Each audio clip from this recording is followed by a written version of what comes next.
از بدن حیوان چی چیز حرام است؟ حیوانهای حلال.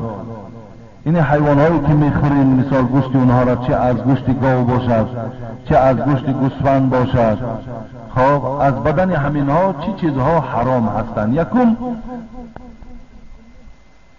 اگر یادتان باشد من یک بار از کتاب مسئله فتاوای عالمگیریه برای شما اینو گفته بودم، شاید یادتان نمانده باشد، خیلی وقت گذشت. یکم خون مک، خونی که در حالت گردن حیوان میبرند، همون خونی که از بدن اون میپرد، در بدن هم زند به نماز است، خوردنش هم چه هست؟ خوردنش هم حرام است. خون مک. غیر خون مک وقتی که ما گوشت ریزه میکنیم، دیگر خونهایی که از او در بدن ما میپرد، اما اون خون بدن ما را بی‌نماز نمیکند. رخانه شفافرما داروهای طبیعی را به شما پیشنهاد میکند. سامیون وان برای شخصانی که خراب هستند و میخواهند وزن گیرند. ام پلوس اپیمدیوم برای با قوت شدن، خوب کردن گردش خون، برای طولانی کردن همخوابگی. ماس پیگمنتو برای کسلی های پسریاز و سفید شوی پوست. بین داکس برای ریزانیدن کرم های معده و روده. مینوکسیدیل برای برآوردن ریش و موی سر. کرم فرانک برای دراز نمودن مهلت همخوابگی. ماسلا خیلبی برای ریزانیدن سنگ‌های گرده و تبابت آن. فات زورب برای کم کردن وزن زیادتی. السلام علیکم دوستان عزیز. آیا شما برای گذشتن از سرحد دشواری میکشید؟ مهلت حجت‌هایتان به آخر رسیده است. پس من برای شما خدمت رسانی شرکت نور محمد را پیشنهاد میکنم. با ماشین‌های نو و زمانوی، با باوری و اعتماد کامل، توسط رانندگان مرد و زن، شما را از منزل استقامتیتان تا خط سرحد برده برای عبور مرز مساعدت می نمایند. یادآور می شویم که اگر شما از نام شبکه حاجی میرزا مراجعت نمایید، برایتان تخفیف ارائه کرده می شود. رقم ها برای تماس: جمع 7 926 319 59 61.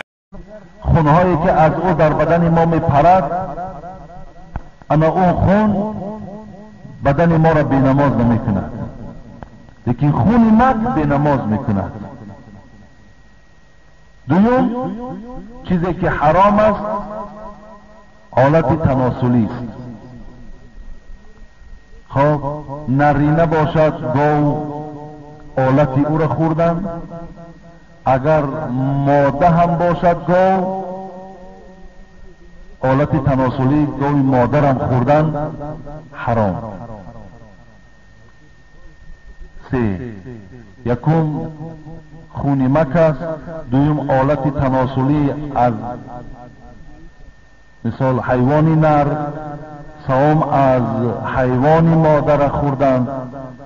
چهارم خب تخم‌های از حیوانی نر، مایه میگه ما و شما، اونها را خوردن، از جمله مکروه تحریمی است. در بازارها ولی فرمایش میکنم با بعضی آدم‌ها که برای ما جمع کن، میخرد میبرد میخورد، نمیدونیم به خاطر چی هست. بعضی ها میگویند که مرد را بسیار به قوت میکند. او خدا که به قوت نکنه، به خوردن او تو چی قوت میگیری؟ عجیب آدمای ساده هستیم. اینقدر گوشت حلال ماندگی، دل جگری اون ماندگی، آخی گوشت های زیبای وجود اون ماندگی، آخی عسل، این گوشت مرغ و هزارها نمود چیزهای هست که آدم قوت میبخشد. اینا را در کتاب مکروه تحریمی میگویند، حرام است. برادرای عزیزی که قرآن خونده نمیتونید با زبان عربی، اینا با ترجمه تاجیکی و همچنین با حرفای کریلیکی طرز خوندن قرآن. اینا بسم الله الرحمن الرحیم، به نام خداوند بخشنده و مهربان. هم زبان عربی قدی نویسه، هم با زبان کریلیکی طرز خوندنش، هم ترجمهش هست. انا اعطیناک الکوثر فصل لربک وانحر. اینا یکم آیت به درستی که ما تو را کوثر عطا کردیم. یکم آیت نیم انا اعطیناک الکوثر هر یک آیاتی که میخونه ترجمهش هست، هم به زبان عربی نوشته، هم به زبان کریلیکی نوشته، هم ترجمهش به زبان تاجیکی است. السلام علیکم و رحمت الله و برکاته. گوی مادرم خوردن حرام. 3. یکم خون مک است. دویم آلت تناسلی از مثال حیوانی نر.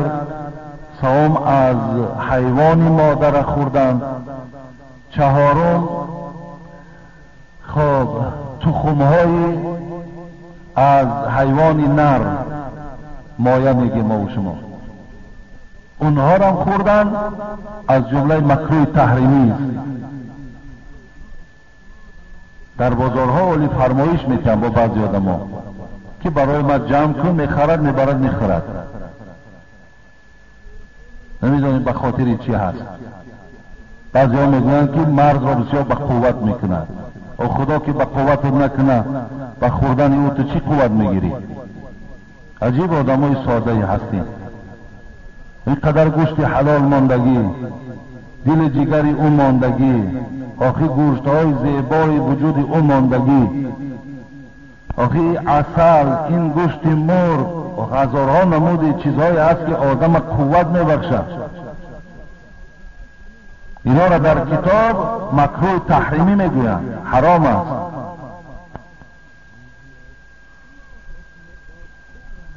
خب دیگر مسانه میگویند، شاشدان، جایی که پیشاب جمع میشود. خچک میگیم ما و شما، اونش هم حرام است. دیگر تلخه حیوان هم خوردن حرام است. دیگر غدک میگیم، غدک هایی که در حیوان است، اینها از جمله حرام کرده ها هستند. اینها در نزدیک نشویم. دیگر آنچه که در او هست خورینی چی باقی نداره. السلام علیکم اکای حاجی مرزا، ما یک جوره داریم.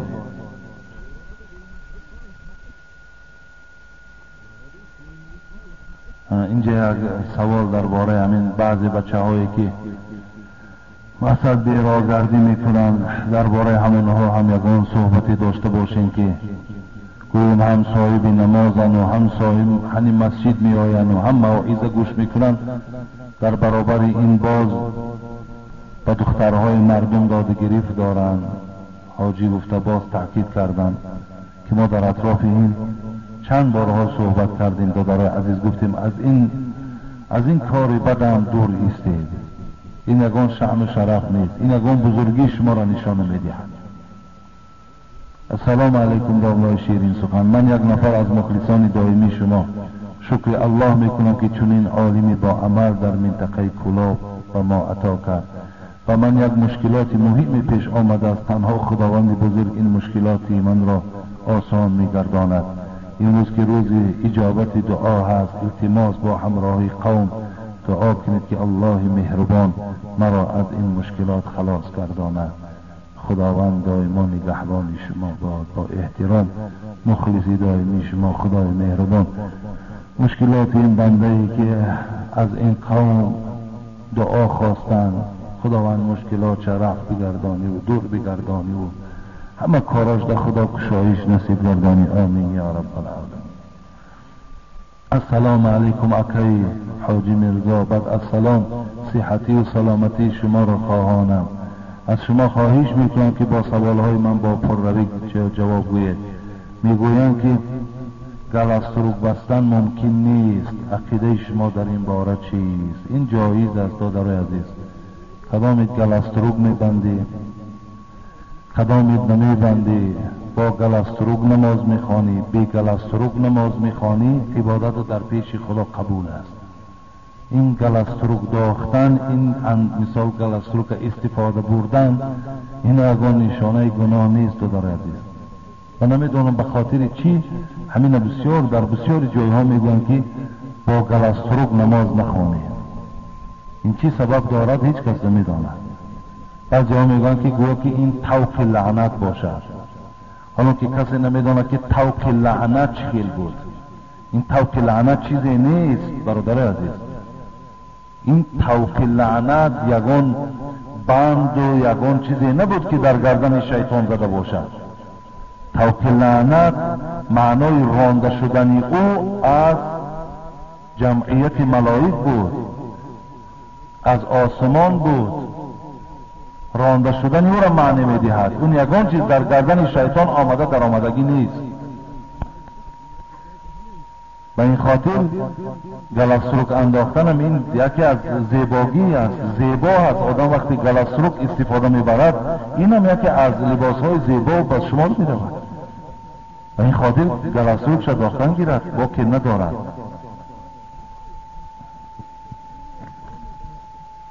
سلام داملای شیرین سخن حاجی مرزا، با سوال من جواب گویید. امید آخری من شما هستید. من یک نفر زن همگی 19 سال دارم. بسیار در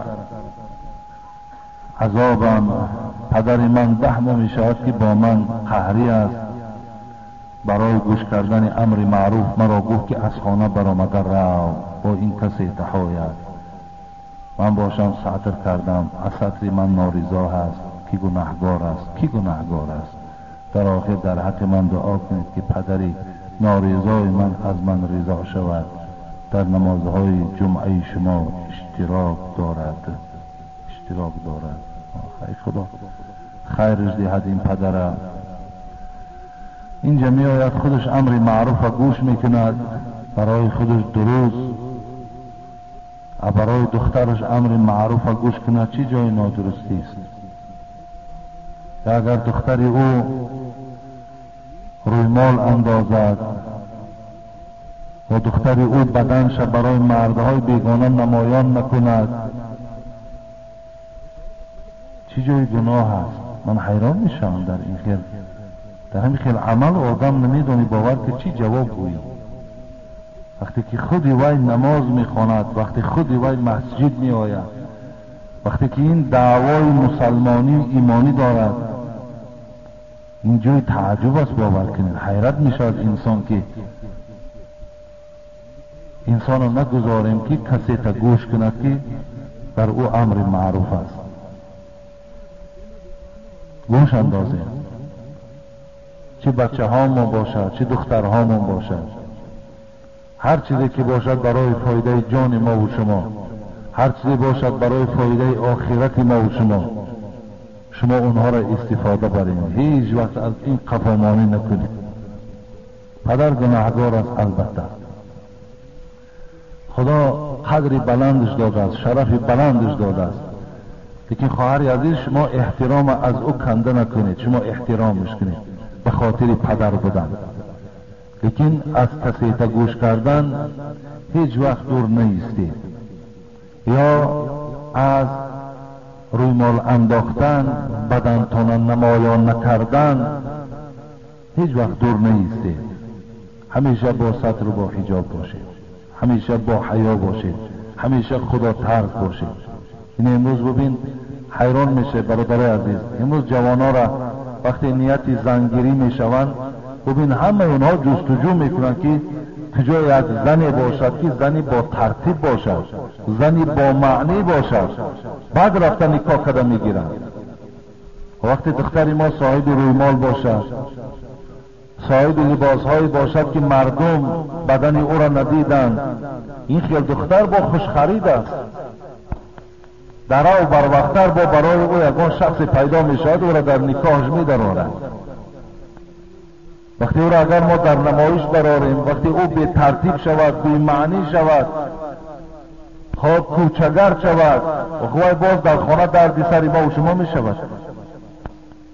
برای ما و شما با مشکلات و نافهمی ها را در خانه برپا می کند. او یک برادر گفت، داملا گفت در خانه 2 تا خواهر دارم یا 2 تا اپه دارم، از دستی اونها زن گرفتن نمیتونم. مقصد کسی اونها را خریداری هم نمی کند، کسی برای نکاح اونها طرف خانه ما نمی آیند. به خاطر چی؟ به خاطر گناه بیراگرد هستند، لیکن نمیگذارند که همین دادرشان زندگی خوب به سر برد. دائم در اون خانه جنگ و جوش وجود دارد. بین همه این به سبب چیز؟ به سبب که این دخترها بی ترتیب و بی معنی هستند.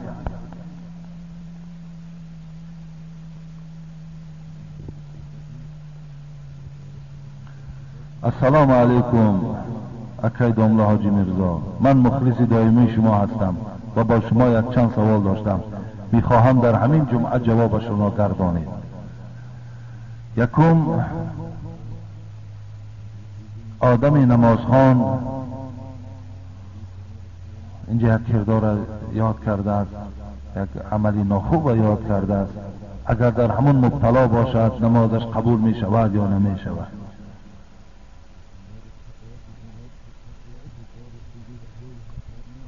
قد افلح المؤمنون الذين هم في صلاتهم خاشعون. برادر عزیز، مؤمن ها نجات یافت وقتی که در نماز خشوع داشته باشد، نماز خوانی او در برابر او با این عملهای ناسزایی که در اسلام حکم اونها حرام است، وقتی تو نزدیک میشوی یقینا دان که نماز تو در پیشگاه خداوند هیچ پاداش و اجر ندارد.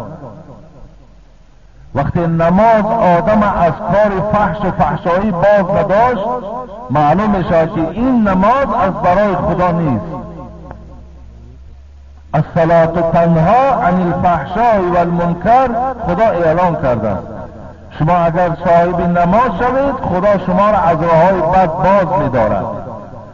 لیکن وقتی آدم هم نماز خواند و هم زنا کند، هم نماز خواند و هم حق یک برادر مسلمان شخورد، هم نماز خواند و هم در تهمت باشد، هم نماز خواند و هم در برابرش عرق نوشی کند، یقینا که نماز این از برای خدا نیست. این نماز از برای خدا نیست. در عزیز، نماز میخوانیم، در برابر نماز تمام دیگر عملها را اجرا کنیم. با یک نماز ما و شما با اون قوله های بلند نمیرسیم.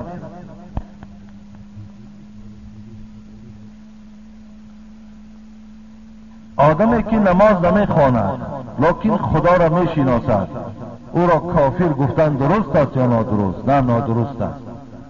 اگر آدمی که نماز نخواند لیکن خدا را شناسد، مقصد در بزرگی خدا قائل است، میگوید که خدا یک و یگانه است، رسول او محمد برحق است، لیکن نماز نمیخواند، این در اسلام حکم به کفر نمیدهند و یک کافر نمیگویند، فقط مرتکب گناه کبیره میگویند.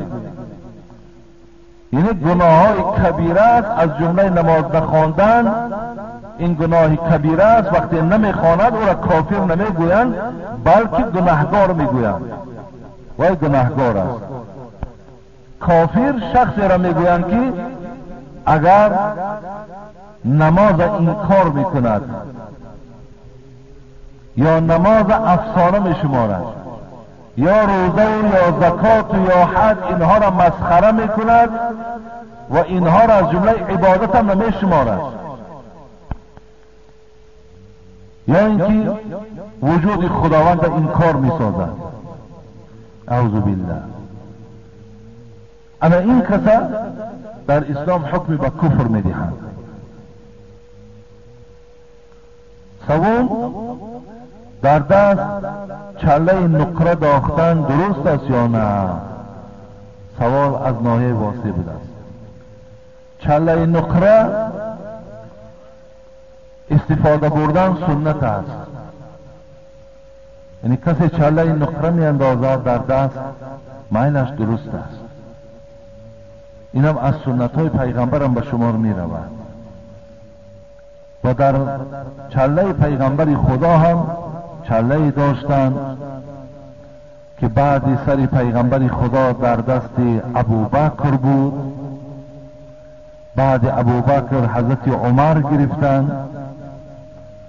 بعد حضرت عمر که پیغمبر خدا گفته بود که عثمان وقتی این چله که از دست تو گم شد آشوب فتنه ها سر می شود.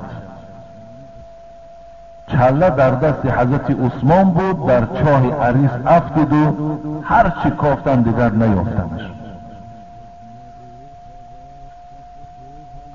چله حضرت رسول اکرم بود، میگوید بالاش نقش داشت محمد رسول الله، نقش بالای چله پیغمبر. حضرت عمر هم یک چله داشتن، خدا رحمتشون کند. حضرت چه حیبت داشتن، چه وقار داشتن. باز در بالای همون چله شان نویسانده بود کفا بالموت واعظا، ای عمر برای تو مرگ خودش موعظه هست. بالای چله حضرت عمر بودن. به این خاطر چله انداختن اگر نقره باشد درست است، لیکن چله طلا، چله آهن، چله میز اینا حرام هستن برای مردها. چی ساعت، چی چله، چی گردنبند، چیزی که از طلا باشد برای مرد استفادهش ناجایز است. دندان طلا را هم خدا رحمتشان کند. امروز در کتاب‌های داملا محمدی هایتی هم که خیلی عالم برجسته هستند، حضرت هم آوردن که اگر ضرورت باشه، مقصد دندان‌های بیمار داشته باشی، استفاده بردن دندان طلا جایز است، لیکن برای زیبایی باشه حرام است. برای زیباییش حرام است. لیکن بهتر و خوبترش همین است. فقهای ما و شما خدا رحمتشان کنه کتابات هم میگوید ترک چله افضل است. یعنی اگر چله نه اندازیم این بهتر است. و حتی چله را هم گفتم برای آدمای قاضی و مفتی درست است. اگر اون قاضی ها و مفتی ها که الحال برای اونها دیگر حاجت نیست. و در بین این موعظه ها برای همه شما من باز گوشزد کردم که بهترین صدقه همون صدقه است که ما کان عن ظهر غنا. این حدیث پیغمبر است که فقط صدقه همون صدقه هست، اجر در همون صدقه هست که اگر آدم از حساب داراییش کند، از حساب دولتش خیر احسان کند. زیرا برای آدم دولتدار خیر احسان کردن هیچ غم و اندوه را برپا نمی کند. اگر شرایط من بهتر باشد، اگر پسنداز من خوب باشد، اگر هرچی خیر احسان کنم باز خرسند می شوم، نه غمگین نمی گردم. و اسلامم، قرآنم، اللهم، حبیبشم همین سپارش ها را برای ما و شما مطرح کردند که انسان هایی که شرایط دارین، دولت دارین، دست فقیر و دست بیچاره و دست بیوزن و دست یتیم بچه ها را گیرین، دعای اونها را گیرین و به سبب این خیر احسانتان، به سبب این جوانمردیتان باز دولت شما را الله زیاد میکند، باز مال شما زیاد میگردد. چگونه که حبیب خدا حضرت با این قدر بزرگی قسم میخورند والذی نفس محمد بیدی، قسم بر آن خدایی که جان محمد در دست اوست. چی قسم میخورد؟ ما نقص مال عبد بالصدقه. هیچگاه انسان اگر خیر احسان کند، ای انسان های دولتدار، پیغمبر قسم خورده ایستاده است، قسم به الله میگوید حبیب خدا، ای انسان هایی که دولت و شرایط دارین، شما خیر احسان کنید مال شما کم نمی شود، بلکه الله در بالای مال شما باز مال زم میکند، مالتان میدهد.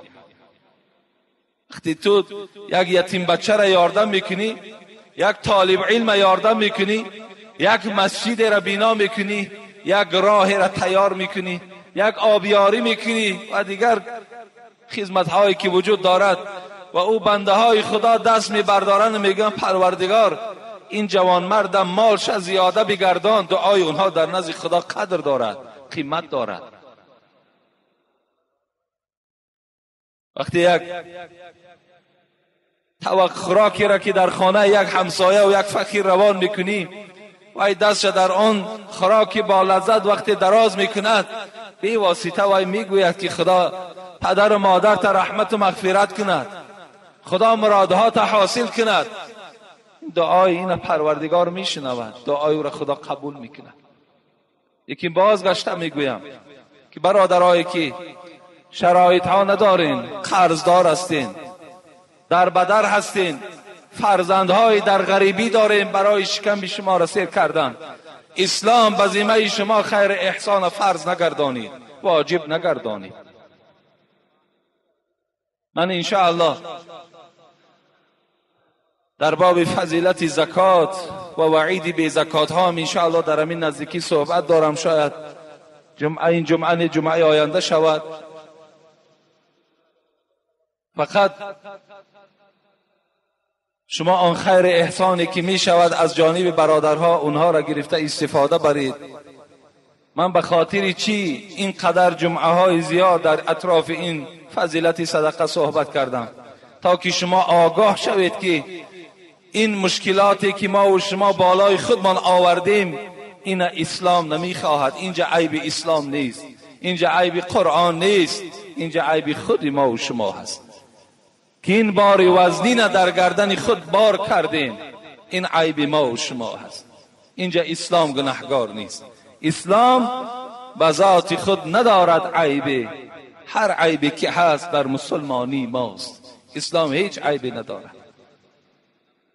انشاءالله امروز سوال هایی که خیلی شد جواب هاشون منتظرند، میخواهم در اطراف اینها که خیلی سوال های زیاد آمده است گفتیم دیگر سوال ننویسید تا که اونها را منال جواب گفتند. خدا دانا است که اونها را جواب میگوییم. السلام علیکم اکای حاجی مرزا. سوال میگویم بعد از مستحب دستت را به صابون بشو یا 3 بار در خاک بزن؟ درست جواب گویی. البته هر یک انسانی که شما مستحب میکنین، یعنی بعد از حاجت خانه برآمدن خواهین که دست هاتون شوین، یعنی بعد گویم از حاجت خانه برآمدن ما و شما مستحب آبی میکنیم. وقتی مستحب آبی که کردیم بهترین صورتش همین است که امروز در خاک نی بلکه به صابون اگر دست هامون نشوییم. امروز شکر خدا که صابون در شرایط ما و شما وجود داره. بهترین صورتش همین است که پیش از آنی که به طهارت دست رو گوییم ما و شما شروع میکنیم، اول دست هامون به صابون شوییم تا که همون بوی دستی که همون بویی که در دست ما و شماست همون بوی دور شود و بعدا ما و شما پیوسته طهارت ما دوام دهیم. این بهترینی صورتش است.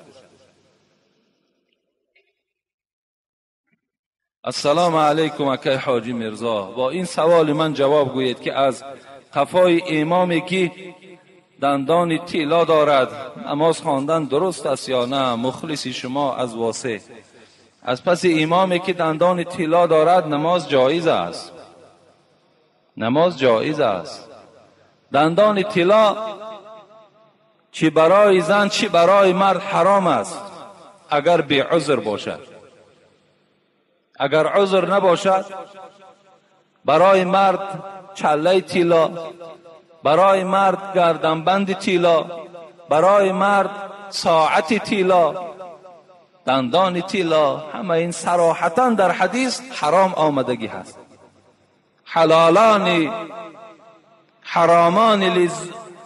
حرامان لذکور امتی و حلالان لنسائهم. در متن همون شرح الیاس هم که فتوا هست در اونجا هم این در کتاب کراهیتش این حدیث تحلیل کردن که حبیب خدا گفتن ابریشم همراه طلا و تمام مردهای امتم حرام گردانیدم و به زنهای امتم حلال گردانیدم. لیکن برای زنها انداختن گوشوار و گردنبند دستمانه جایز است، لیکن دندان طلا اگر برای زیبایی کرده باشد این حرام است، در اسلام اجازت نیست. حتی حدیثی را که دائما بهر شما گفته بودم که حبیب خدا جوانی را زیارت کردن، در دست او چله طلا دیدن. چگونه که امروز جوان مردای ما و شما هم چله طلا دارن، نماز خوانند، بچه های خدا ترسند، ذکرگو هستند، لیکن چله طلا دارند، دوست می‌دارن چله طلا را. لیکن پیغمبر خدا آن چله را چیکار کردند؟ از دست این جوان گرفتند و چله را دور پرتافتند. وقتی حبیب خدا از نزد اون جوان دور شد، رفیقای او چی گفتند؟ گفتند حبیب خدا رفت، بگیر بردار از زمین، یا در دستت میکنی یا بر در خانه ذخیره کن. لیکن این جوان این جمله را که جوان گفت، باید این تمام آن برادرایی که در دست چله طلا دارند با خطهای زرین در خاندان نویسند، در بالای سرشان مانند. همون انسان‌هایی که چله طلا دارند با خطهای زرین این جمله این جوانه باید در خاندانشان نویسند.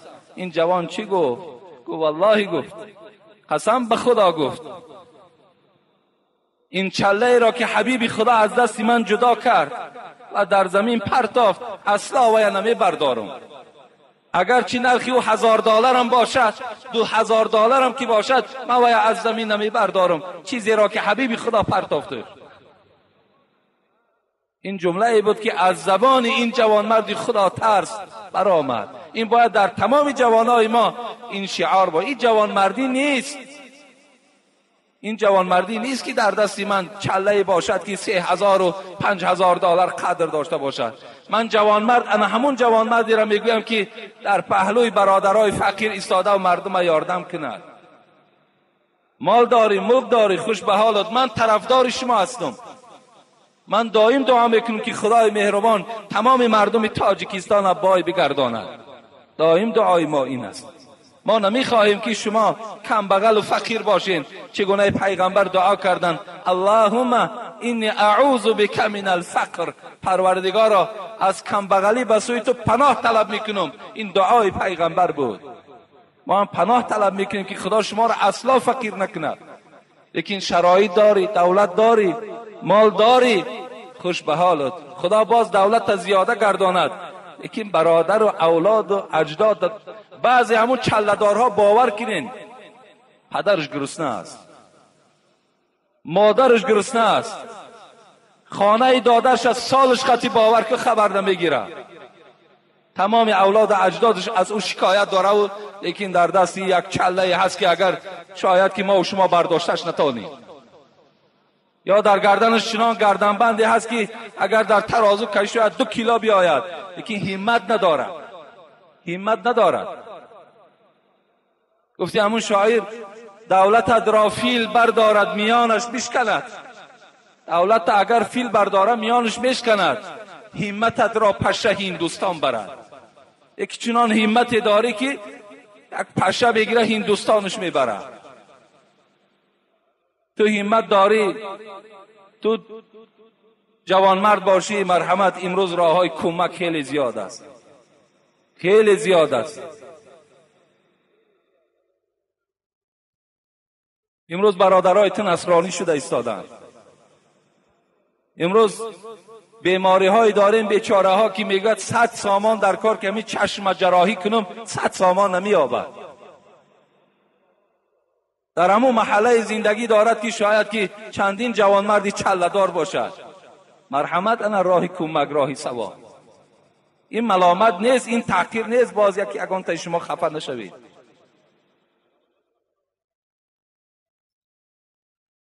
دندان طلا اگر داشته باشد امام، از پسش نماز خواندن درست است، درست است.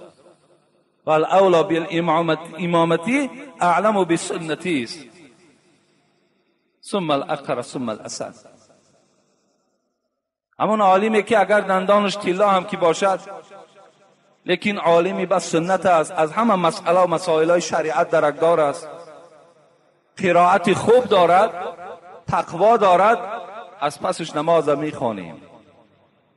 لیکن این عمل همه شما دانین که اسلام طرفدار دندان طلا نیست، طرفدار چله و طرفدار گردنبند نیست. حتی همون جوان چی گفت؟ گفت آیا میخواهی که پارچه آتش دوزخ در همین دنیا در دستت کنی؟ یعنی این چله طلا گفت روز قیامت گفت به آتش از آتش دوزخ مبدل می شود و در انگشت تو داخته می شود. داری خوش به حالت بر ذخیره کن، در پهلوی همون پولهایی که جمع کردی در پهلوش بگذار، یه روز در کارت می شود. خرید و فروشش گناه نیست، فقط در بر کردنش گناه است. اگر تجارت هم که کنین طلا، تجارت طلا درست است.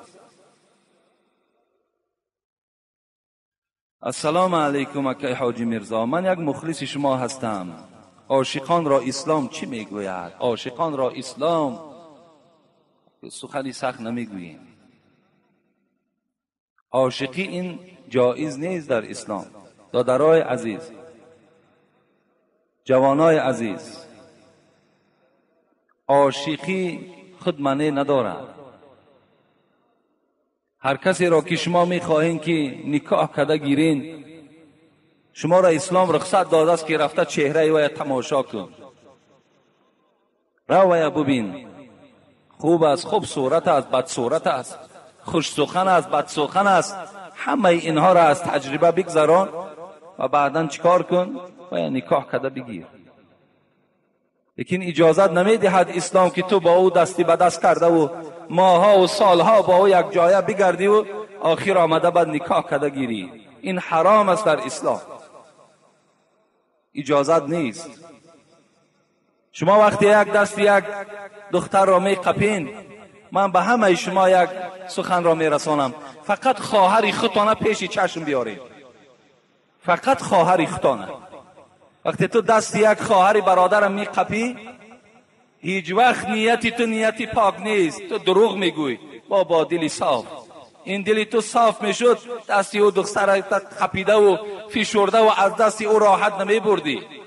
او دلی تو خیلی دلی غجد است، او دلی تو خیلی دلی سیاه است، او را من میبینم، من میفهمم. تو دروغ میگویی.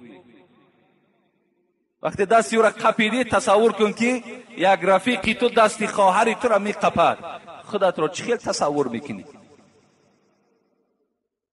مادام برای خودت که نمیخواهی، برای برادر مسلمان تم نخواه.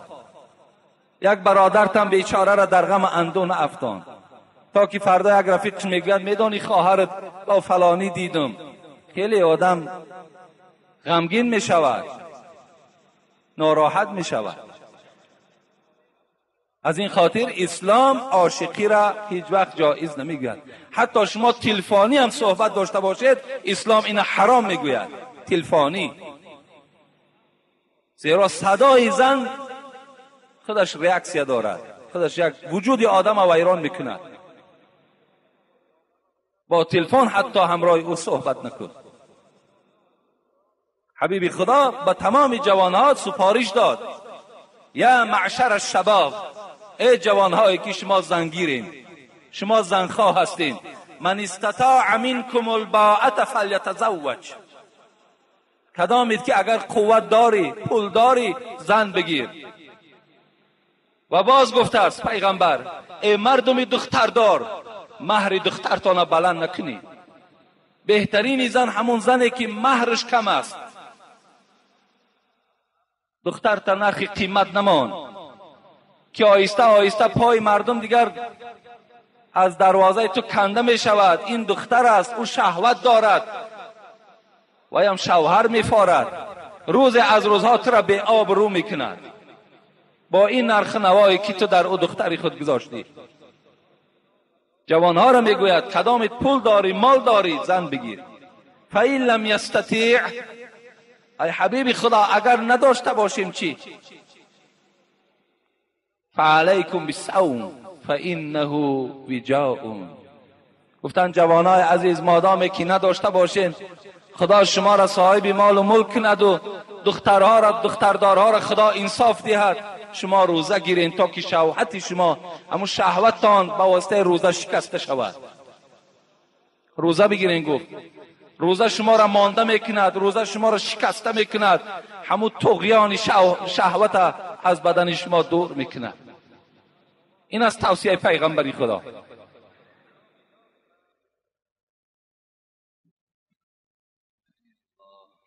تعجیلی مخلص شما از شهر دوشنبه. السلام علیکم حضرت حاجی میرزا، ما مخلصان شما از شهر دوشنبه با زیارت شما آمدیم. از شما خواهش میکنیم که در حق اهل عائله ما یک دعای خیر میکردید. بعدا با یک سوال با شما مراجعت میکنم. من $2500 امریکایی با یک برادر اسلامی دادم. 1 سال میشود که وی پول مرا بر نگردانیده است. من از همین پول زکات میدهم یا نه؟ اولا پروردگار مهربان آن مراد و مطلوبی که در این عائله هست خدایا با فضل و کرم خودت برآورده بگردانی. آمین یا رب العالمین. و دیگر این برادری که $2500 داده است، تا حال بیچاره پول گرفتن نمیتواند و از این پول زکات میدهد یا نمیدهد؟ البته زکات میدهیم. اگر پول ما و شما در دست مردم در قرض باشد، تا زمانی که وی گوید که نه من نمیدهم یا گوید که من پول تو را نگرفتم، تا این زمان ما از او پول زکات میدهیم. این وقتی ما پیشش میریم پول ما نمیدی یا نمیدهی؟ میگوید که میدهم. 1 ماه پس میدهم، 1 سال پس میدهم. تا همون زمان ما زکات او را دادن میگیریم. اگرچه پول در دست مردم هم که باشد، و مال ما هست. از این خاطر از آن پول ما و شما زکات میدهیم. برادرای عزیز، شما با کسان داد و گریفت کنین که این گونه شما را ندوانند. با برادرای یار رفیقی کنین که از خدا میترسیدگی باشد، تا که امروز شما سرگردان نشوین. بسیاری برادرای را دیدیم با یکدیگر رفیق بودن، مناسبتشون با واسطه همین قرض و پول با همین مناسبت هاشون ویران شد. برای همین شما پولهاتون همه وقت در شخصای دهید که اونها ایمان به الله دارند، ترسی از خدا دارند و شما باوری کامل دارین از اونها. این حالت با اونها داد و گرفت پولی کنید.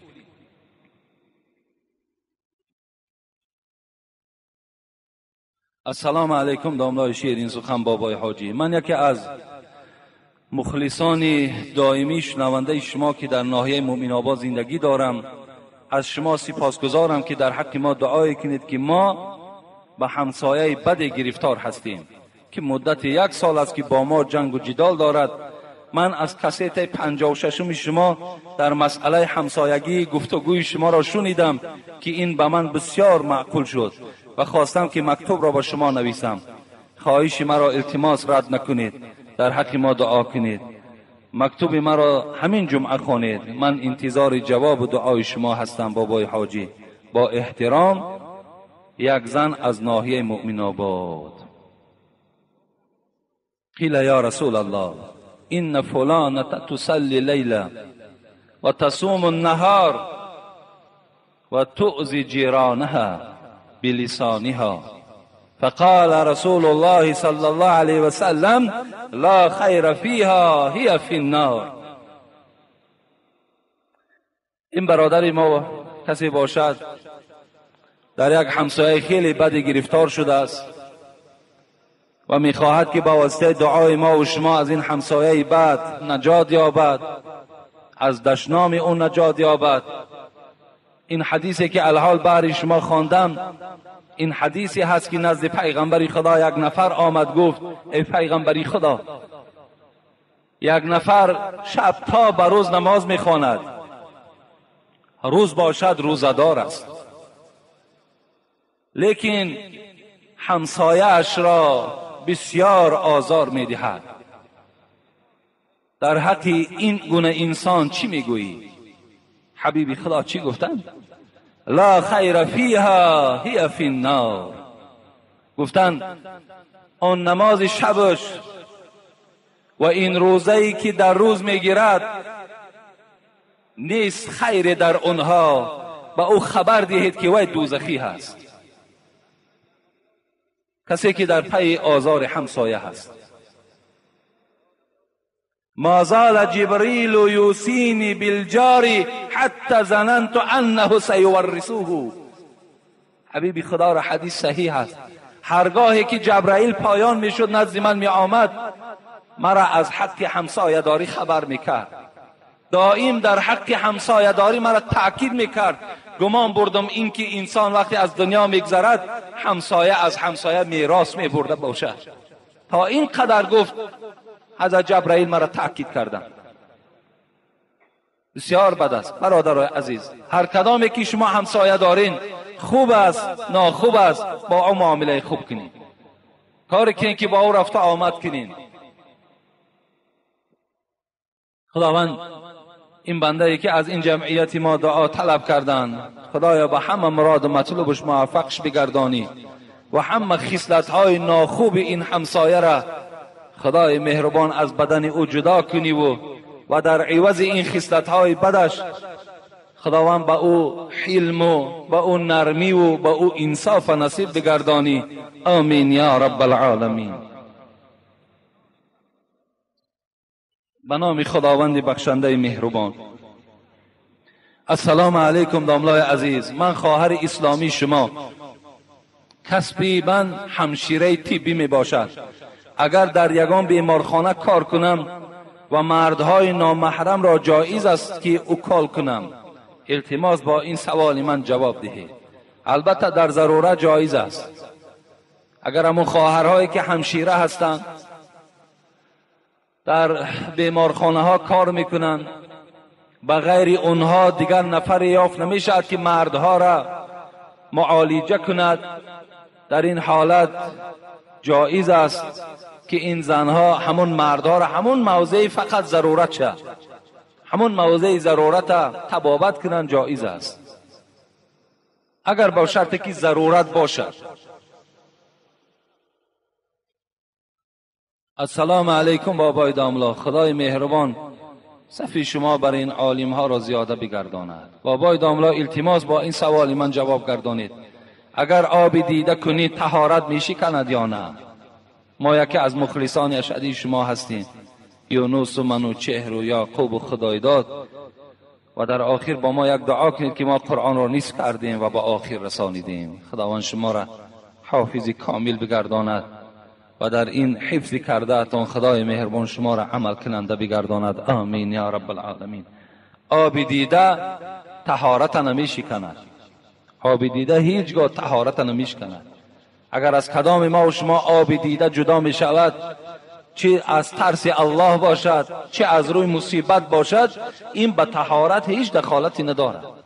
برعکس اگر انسانی که اگر از ترس الله، اگر گفتن حتی به سر یک پشه، اگر یعنی همون آب چشمش به اندازه یک سر پشه باشد، الله گفت از روز قیامت وی از عذاب دوزخ نجات می‌دهد. دوستان خدا میگوید وقتی از چشماشون که آب میریخت، آب در زمین افتیدن نمیماندند، بلکه اونا آب چشم میگرفتن و در وجودشان میشکیدن، میمالیدن و میفهمیدن که در کجای بدن اگر آب دیده از ترس الله چکیده باشد، همون موضع را آتش دوزخ سوزانده نمیتواند. از این خاطر این ثواب دارد، این اجر دارد. طهارت شما را نقص نیست، طهارت شما را باز نورانی میکند. السلام علیکم داملای شیرین سخن حاجی مرزا، همین سوال ما را امروز جواب گردان. مرده شب مانده را در شب شستن ممکن است یا نه؟ دوم، اگر پدر بیمار باشد با پسر ممکن است که او را تازه نماید؟ از شما منت دارم. مرده در شب وقتی میماند شستنش بی نهایت لازم است.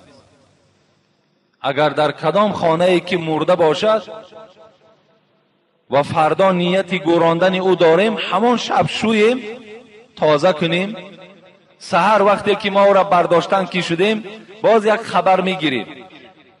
اگر هرچی از خون و از چیزی که از وجود او بیرون شده باشد و یا بالته گرفته تازه میکنیم، دویم بار شستن دیگر حاجت نیست.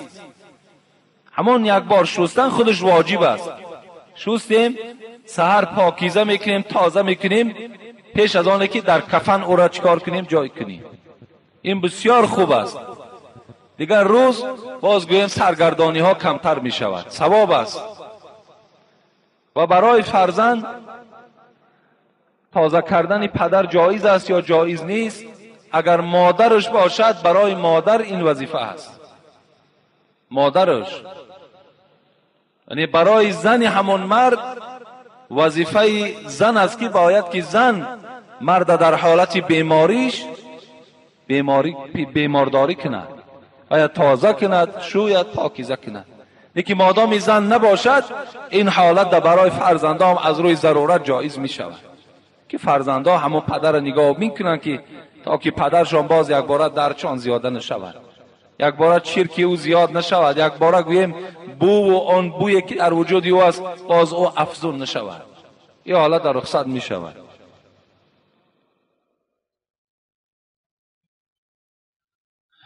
همین مکتوب ها را خیلی کم نویسین، فقط گفته بودم سوال نویسین بس.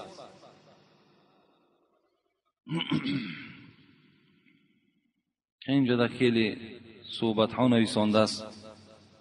خب بعضی نصیحت ها ما را هم کرده است رحمت. خب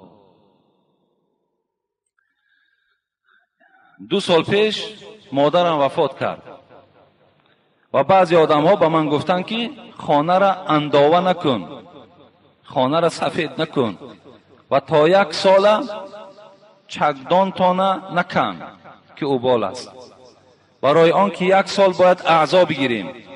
من میگویم با آنها که شریعت سبکی گفته است باور نمیکنند.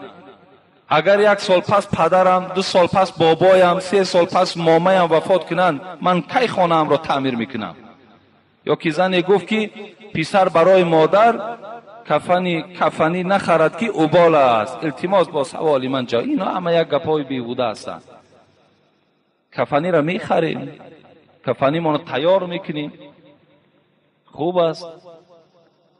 و اگر پدرمان مادرمان کدامش که از دنیا هم که گذرد، این گذشتن این امر حق است، هممون میگذاریم و این به تعمیر خانه گذشتن هیچ وابستگی ندارد. خانه‌مون تعمیر میکنیم، تازه میکنیم، سفید میکنیم، هر بهبودی که در خانه لازم باشد جاری کردن میگیریم. این در شریعت گناه نیست که پدرش مرد است این خانه ها را سفید دارد. این جای ملامت نیست، بلکه پاکیزگی خودش هم از اسلام است. ان الله نظیف یحب النظافه، ان الله جمیل یحب الجمال. خدا خودش زیبا از زیباها را دوست می‌دارد. خداوند خودش پاک از پاکیزه ها را دوست می‌دارد. از این خاطر این به معرکه های مصیبت کاری ندارد.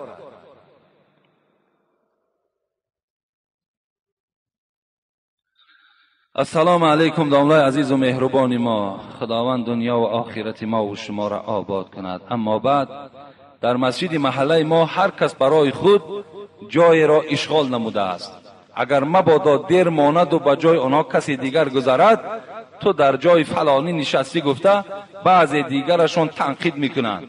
آیا اسلام در مسجد برای خود جای اشغال کردن را به ما اجازت میدهد یا نه؟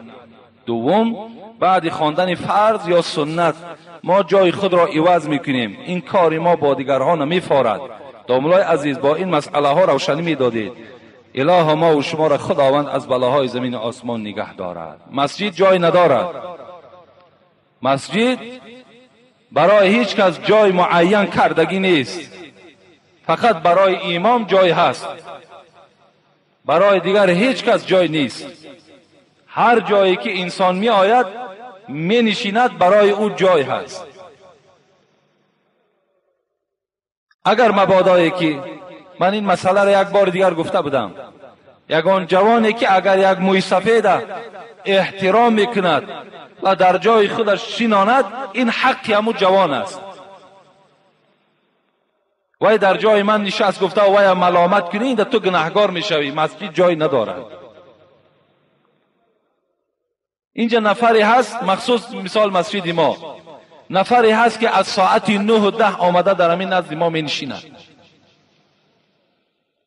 و اخلاص دارد و محبت دارد و یک انسان آمده و از زیر کشش برداشته و رو از جای من، این جای من است، این در حقوق ندارد، این آزار می شود.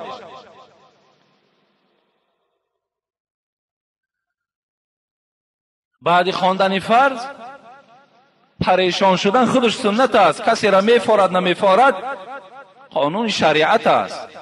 ما با فاریدن یک برادر چیکار داریم؟ وقتی امر پیغمبر باشد، وقتی دستور شریعت باشد، فلانی را فارید نفارید، ما عمل اسلامی ما انجام دادن بگیریم. وقتی فرض خواندین دیگر شما پریشان شین در مسجد، این خودش سنت است. سنت اگر کسی در سنت می ایستد، در سنت صف می ایستد، خودش مکروه است، اجازت نیست. کتابی بلند نرود، همین گوری میری را بیند، این شرح مختصر است. در همین گوری میری در باب سنت ها همین مسئله آمدگی است.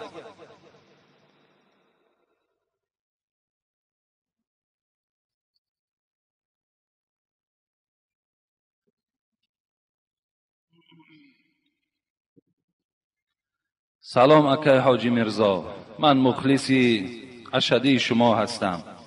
با همین سوال من پاسخ درست دهید. من نماز خود را میخوانم ولی در مکتب با لباس مکتبی و سری لیچ میروم. من جواب شما را انتظار هستم. خواهر عزیز، اسلام برای تمام پیروان خود لباس معین کردگی هست. میگوید صاحب مختصر، ما آیت قرآن دلیل، اگرچه مختصرم استدلالش از اما آیت قرآن است، والحرة كل بدنها الا الوجه والکف والقدم.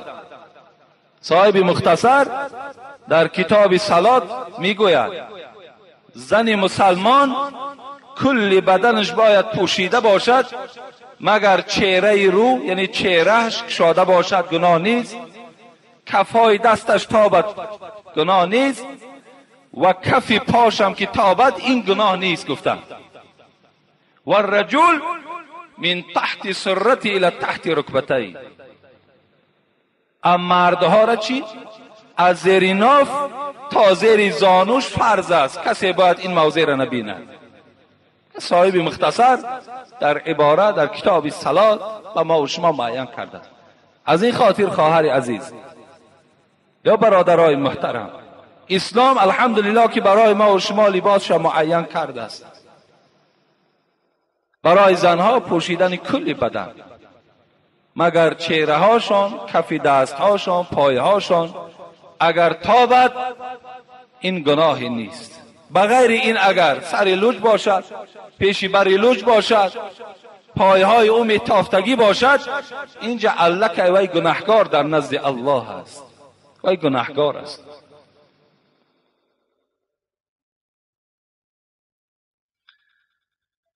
حدیثی را از پیغمبر خدا بهر شما میخوانم. افسوس که امروز چه یک مصیبت کلان آمد که مردها لباس زنها را میپوشند، زنها باشند لباس مردها را میپوشند. امروز دیگر ما میگوییم تاجیک هستیم و فخر داریم به تاجیکیمان. امروز دیگر تا دختر تاجیک از غیر تاجیک شناخته نمیشود. علی کولاب الحمدلله خیلی خوب است. شما پایتخت روید، احوال دختر تاجیک بینید، خیلی آدمی اگر حسی ملی، اگر حسی وطن دوستی داشته باشد، باور کنین خیلی مصیبت کلان در گرفتار می شود. دیگر شناختش نمی شود که این دختر از کجاست. و وقتی که اگر صحبت میکند با زبان تاجیکی صحبت میکند، این خیلی مصیبت کلان است. ما الحمدلله مردم تاجیک به خودش لباس خاصه داشت، لباس ملی داشتیم، لباسهای بهترین زیبا داشتیم. چرا از اینها استفاده نمیبرن؟ چرا اون لباسی که خود مردم تاجیک دارد این مردم، همین مردم خود ما لباسش نمیپوشن؟ لعن الله الرجل يلبس لبسة المرأة والمرأة تلبس لبسة الرجل. حبیبی خدا گفتند لعنت الله است به همان مردی که لباس زن میپوشد و لعنت الله است به همان زنی که لباس مردها را میپوشد. امروز دخترای تاجیک ما و شما کرته های ما و شما را میپوشند، پیشای بر اونها نمایان، گردن های اونها نمایان، تمام وجود او نمایان. پس آیا جنایت کی روشن میکرده است؟ این جوانایی که امروز در زنا داده شدند، امروز جوانایی که گوییم 5 سال 10 سال زندانی میشوند، چیکار کرد؟ فلانی قتل زنا کرد. و سببش در چی است؟ سببش در همین است که تو لباس چنان لباسی هست که مردک به خود جذب کردی. آخه اگر مرده نباشد وای دیگر شهوتش بیدار میشود. اینجا مرد دیگر چی گناه دارد؟ آیا همچنان نیست؟ کدام ما و شما اگر بینیم، کدام ما و شما بینیم احوال همون زنها را در حال وجود ما و شما تغییرات پیدا میکنه. برای چی حبیبی خدا گفتند یا معشر الشباب، ای جوانها زن گیرید. برای چی گفت؟ فانه اغض للبصر و احسن للفرج. برای چی گفت؟ برای چی شما جوانها را گفت پیغمبر که درو زن گیرید؟ زیرا گفت این زنی که شما میگیرید اغض للبصر، چشمهای شما را پرده پوش میکنه، و احسن للفرج، دیگر شما را به زنا کردن نمیمانه. یعنی شهوت شما دیگر شکسته میشود با همون زن خودت، دیگر میل تو، عشق تو دیگر به سوی زن بیگانه نمی رود. از این خاطر از همه خواهرای عزیز، از همه زنهای مسلمان خواهش ما همین است که لباس ملی تا نپوشین. لباس ملی تاجیکی که داریم، از کرته های اطلس و از کرته های چکن و از همون روی مالای زیبایی که داشت مادرهامان، مامهامان، از همونها پوشین. انشاءالله این تاجیک بدن تو هم نشان میتد. امروز تمام مهمان های دنیا برای تاجیکستان دیدن. امروز این جناب عالی تمام تاجیکا را در روی دنیا معرفی کرد، ما را به تمام مردم دنیا شناس کرد که ما مردمی چی هستیم؟ مردمی مهمان پذیر هستیم، ما مردمی خوب هستیم، ما مردمی مسلمان هستیم. اونها آمده ما و شما را میبینند، از لباس ما، از رفتار ما اونها خلاصه میبرارند.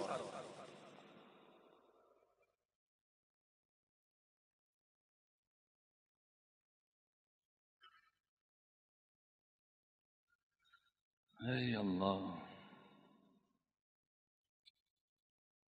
السلام علیکم پیشوای ما مسلمان ها که حاجی میرزا. چند سوال دارم. بعضی کسان میگویند که در دوزخ مقدار گناهت عذاب کرده میشوی و بعد آن به جنت داخل میشوی. این گپ درست است؟ درست است. بعد نماز را تمام کردن بعضی نفرها جای نماز را بوسه میکنند، بر رویشان میمالند. این روا هست؟ نه، روا نیست. مختصرا جواب میگوییم همون جای نمازی که شما بالاش نماز خواندین باید گرفته و در دیده هاتون مالیده و بوسه نکنین. این جایز نیست. این نه امر الله است نه امر پیغمبر است. اگر دو نفر همه وقت در خانه جماعت کنند ثواب مثل مسجد است یا اینکه کم؟ زیرا من یک بابای دارم که همیشه در خانه نماز میخوانیم. نماز ما چی گونه نماز است؟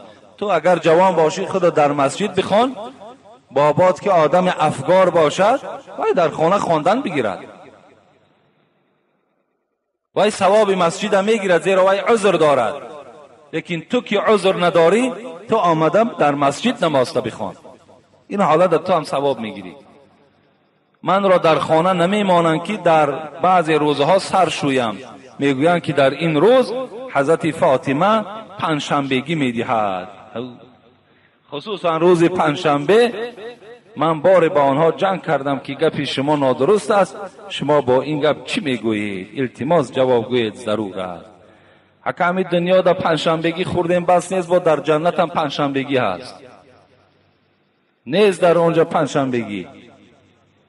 این پنجشنبگی هایی که در گردن ما و شما بارش کردن همین دنیا ده است، در او جنت بی پروا انشاءالله خوردن بگیر. حضرت فاطمه پنجشنبگی ندارد، تهمت در ذمه حضرت فاطمه نمانی. این سخن خیلی سخن وزنین است، یک آدم تهمت نکنین. هر روزی که میخواهی سرت شستن بگیر، هر روز در همه ساعت سر شستن جایز است، علل خصوص در روز جمعه. اینقدر تأکید ما برای چی است که پدرای عزیز، برادرای عزیز، شما دائم خوشبوی باشین، دائم بدنهاتون بیبوی باشد. در پهلو یک برادر که نشست از بوی عرق بدن تو نافار نشود، ناراحت نشود. برای چی حضرت ابن عباس برای شما مثال آوردم که حضرت گفتن هر وقتایی که عائلم زنم در پهلوم که میخوابید خودش خوشبوی میکرد، آوازی میکرد، طهارت میکرد. وقتی حال او را که اینچنین دیدم، حضرت گفتن من هم برای زنم آوازی میکردم، خوشبویی میکردم، بعدا در پهلوی زنم خواب میکردم. از این خاطر شما هم در جاگه خوابتون خوشبویی کنین. همون جاگه خوابتون در وقت خوشبویی میکنین، این خوشبویی با زمیان که سنت است، دیگر حکمتش همین است که هیچ آسیب جین به شما نمیرسد. آسیب جینی که شما در خواب هستین ضرر میتواند رسانیده، حتی عیبوی همون خوشی شما را آنها به سوی شما آمده نمیتوانند. برای همین دائم بدنهاتون شویین. چهارشنبه است، پنجشنبه است، جمعه است، کدام وقتی میخواهین شستن گیرین، ثواب میگیرین، هیچ وقت گناهگار نمیشوین شما. حضرت داملا یک رفیق ما 5 سال پیش مسلمان بود. سال 2000 زنی مسیحی گرفت و از مسلمانی روی گردانید. صاحب 4 فرزند شد. الحمدلله حاضر باز مسلمان شده است، لیکن زنش مسیحی است و اسلام را قبول نمی کند. این رفیق ما پیش از مسلمان شدن زنش گفته بود اسلام بر ضرر تو هست. اکنون این رفیق حیران است، با زن مسیحی زندگی در اسلام جایز نیست. زنش اسلام را قبول ندارد. اگر طلاق دهد زنش طعنه می دهد که نگفته بودم که اسلام بر ضرر تو هست. سوال تقدیر این عائله چی می شود؟ با احترام مخلص شما، زن مسیحی را گرفتن جایز است، چرا جایز نیست؟ زن کتابی، اگر این زنهای روسی که هستند، خب اینا را زنهای کتابی میگویند، یعنی با انجیل حضرت عیسی ایمان آوردگیند، اینا را نکاح کرده گرفتن جایز است. اگرچه مرد مسلمان هم که باشد، این زن نصرانی هم که باشد، درست است زندگیشان. از این خاطر تقدیر این عائله هیچی نمیشه، از زندگیش دوام دادن گیره. فرزندایی که دارد اون فرزندا را در روحیه اسلام تربیت کند. بهترین صورتش همین است. این 4 فرزندی که آمده است به دنیا، اینها را مسلمان کند، اینها را تربیت کند، اینها را پیرو آیت قرآن و پیرو احادیث های پیغمبر کند. ان شاء الله هیچی در زندگیش زلال خلل نیست، زندگیش دوام دادن گیرد.